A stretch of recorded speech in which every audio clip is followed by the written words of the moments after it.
Sayyidina Musa Alaisalam. He was Musa bin Imran bin Qahith bin Azar bin Lavi bin Yaqub bin Ishaq bin Ibrahim alayhimussalam. Allah has mentioned him on a number of occasions at a number of places in the Quran. In Surah Al-Qasas, Allah has said that Fir'aun made mischief in the land. He oppressed the people and made life difficult for them, and he divided them into sections and groups. One of them he harassed very much. They were the youth of the Banu Israel, who were the descendants of the Prophet of Allah, Sayyidina Yaqub alayhi salam. And because of that, they were the chosen people on the earth. The tyrant king ruled over them. He enslaved them and put them to work in the worst of tasks and the most lowly of them. He put their male offspring to death and spared their female children. The reason for his doing that was the belief among the Banu Israel that among the descendants of Sayyidina Ibrahim alayhi salam, a son would be born who would destroy this tyrant king of Egypt. The origin of this belief lay in the mischief in the mind of the king of Egypt concerning Sayyida Sarah alayhi salam, the wife of Sayyidina Ibrahim alayhi salam. These tidings were well known among the Banu Israel since then, and the Copts too discussed this among themselves till the king heard of that. Therefore he commanded that every newborn male among the Bani Israel should be put to death, fearing that such a boy could be born to them as would destroy them. Suddi has transmitted from Ibn Mas'ud radiyallahu anhuma that Fir'aun had a bad dream which his advisers interpreted in the foregoing way. The main thing is that the king devised every means he could to prevent the growth of Musa alayhi salam. He appointed people to spy on the Banu Israel, to thwart growth of male children. None of their women gave birth to a male child, but was deprived of him.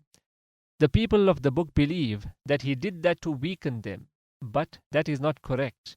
In fact, after the prophethood of Sayyidina Musa alayhi salam, he did the same thing again, and this time his intention was to weaken them, and that their numbers should be depleted.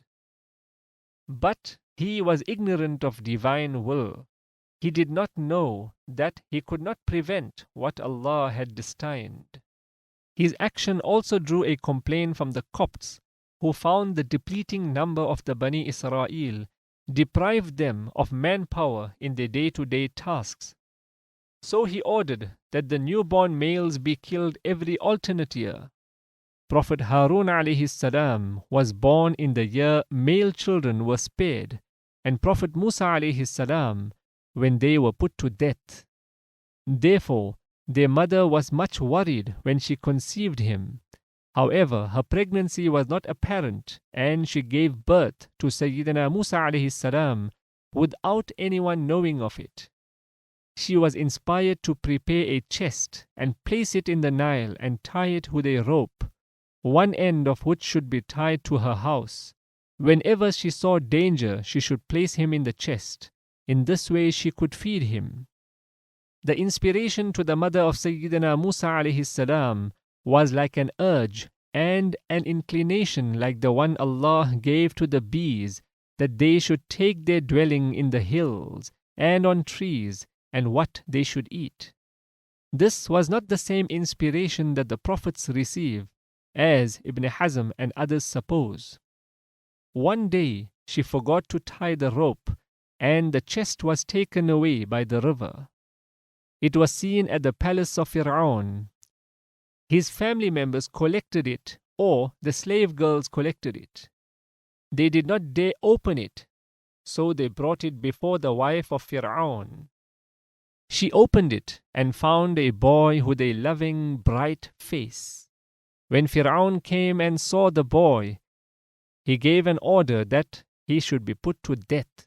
But she intervened and persuaded him to spare the child.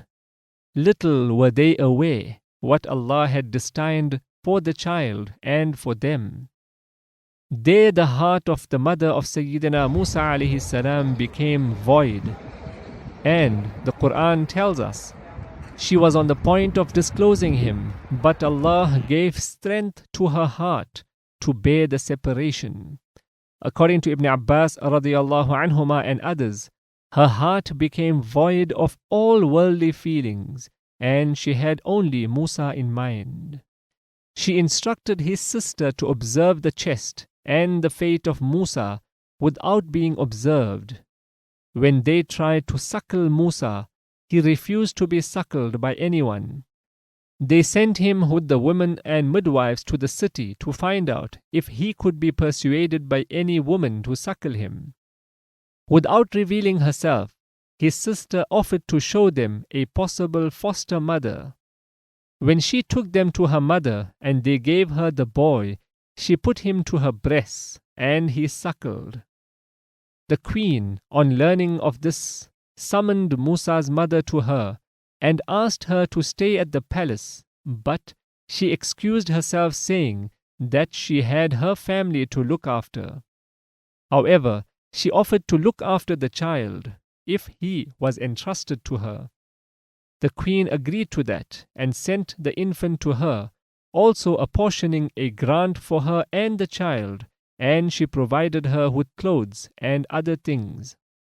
Thus the child was returned to her, and she was no longer grieved.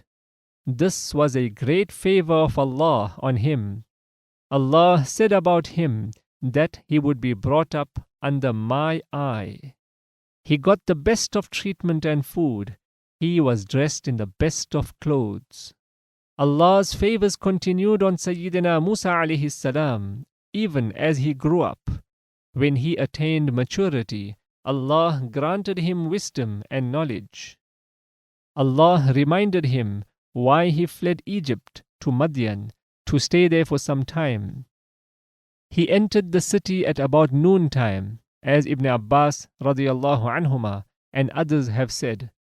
He found two men fighting each other. One was an Israelite and the other an Egyptian Copt. The former appealed to him for help, as Musa was respected and well known because of his links with the palace. Sayyidina Musa alayhi salam responded to the Israelite's appeal and struck the Egyptian with his fist. That man died. Sayyidina Musa alayhi salam had not intended to kill that man. He had only intended to slap him. Besides, that man was a disbeliever. Musa alayhi salam said to himself, "This is of Shaitan's doing. Surely he is an enemy, misleading manifestly." He said, "My Lord, surely I have wronged myself, so forgive me." So he forgave him. Surely he is the forgiver, the merciful. He said, "My Lord, as you have blessed me, I will never be a partisan of the guilty." Surah Qasas, verses 15 to 17. Sayyidina Musa alayhi salam was frightened. He was worried lest Fir'aun conclude that Musa had helped an Israelite to kill an Egyptian and was one of them, as Fir'aun and his people had already imagined. While he was thus fearful, he found the same Israelite fighting another Egyptian. He again appealed for help. Sayyidina Musa alayhi salam refused to help him, telling him that he went to seize the Egyptian. The Israelite remarked, "Musa, will you slay me as you did slay one yesterday?" At this remark from the Israelite, who probably thought that because Musa had rebuked him, he would hit him, the Egyptian knew Musa alayhi salam as a killer and accordingly reported to Fir'aun. It could also be that the Egyptian had known about the previous day's killing somehow or through the Israelite and thus asked Musa, "Will you slay me as you slew one yesterday?" Allah knows best. The point is that Fir'aun came to know that Musa was the killer, so he sent his men to fetch him. But a pious and righteous man overtook Fir'aun's men and informed Sayyidina Musa